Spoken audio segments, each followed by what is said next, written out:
আসসালামু আলাইকুম ওরহমতুল্লাহি বাবরাকাতু। গ্রামীণ হজ পরিবারের পক্ষ থেকে আমি মোস্তফা আখলাক আপনাদের সবাইকে জানাচ্ছি শুভেচ্ছা ও অভিনন্দন। আজকে আমাদের বিষয় হচ্ছে উমরা। উমরা এ সম্পর্কিত সাধারণ কিছু বিষয় নিয়ে আজকে আমরা আলোচনা করব। উমরার বিষয়গুলোর মধ্যে সর্বপ্রথম যে কথাটা আসে সেটা হচ্ছে ইহরাম পরা ও নিয়ত করা। তো ইহরাম আমাদের পড়তে হবে মিকাত অতিক্রম করার আগে।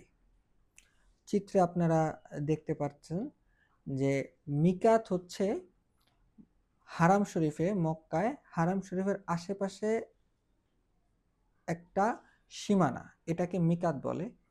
এই মিকাত অতিক্রম করার আগে আমাদেরকে ইহরাম পড়তে হবে এবং নিয়ত করতে হবে। তো অনেক হাজি আছেন যারা ফ্লাইটে ওঠার আগেই ইহরাম পরে নেন, নিয়ত করে নেন। আবার অনেক হাজি আছে যারা ট্রানজিট ফ্লাইটে যান, তখন যে দেশে ট্রানজিটটা পড়ে সে দেশে বা ওখানে ট্রানজিটে নেমে তারপরে ইহরাম পড়েন, তারপরে নিয়ত করে ফেলেন। আবার অনেক হাজি আছেন যারা ঠিক মিকাত অতিক্রম করার আগে আগে প্লেনে ইহরাম পরে নেন এবং নিয়ত করে নেন। তো এই হলো ইহরাম পরা ও নিয়ত করার ব্যাপার স্যাপার। আপনার যেটা সুবিধা হয় আপনি সেভাবে ইহরাম পরবেন এবং নিয়ত করবেন, কিন্তু অবশ্যই মিকাত অতিক্রম করার আগে।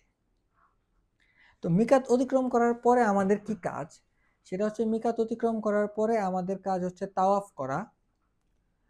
তাওয়াফের অনেক নিয়ম কানুন তো আছেই, তো আসি আমি তাওয়াফ করতে কীরকম সময় লাগতে পারে সেটা নিয়ে।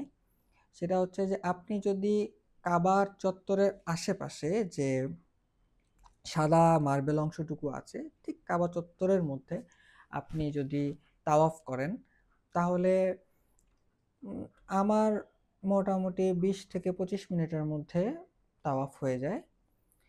আর যদি আপনি দোতলা, তিনতলা, পাঁচতলা বা ছাদ বা এরকম এরিয়ায় যদি আপনি তাওয়াফ করেন তাহলে সময়টা আরেকটু বেশি লাগবে। আমার সাধারণত 45 মিনিটের মতো সময় লেগেছে। আপনাদের কমও লাগতে পারে, বেশিও লাগতে পারে। আমি জাস্ট আপনাকে একটা ধারণা দিলাম কীরকম সময় লাগতে পারে। তো তাওয়াফ করার পরে পরবর্তী কাজ হচ্ছে সাই করা, সাফা মারওয়া সাই করা।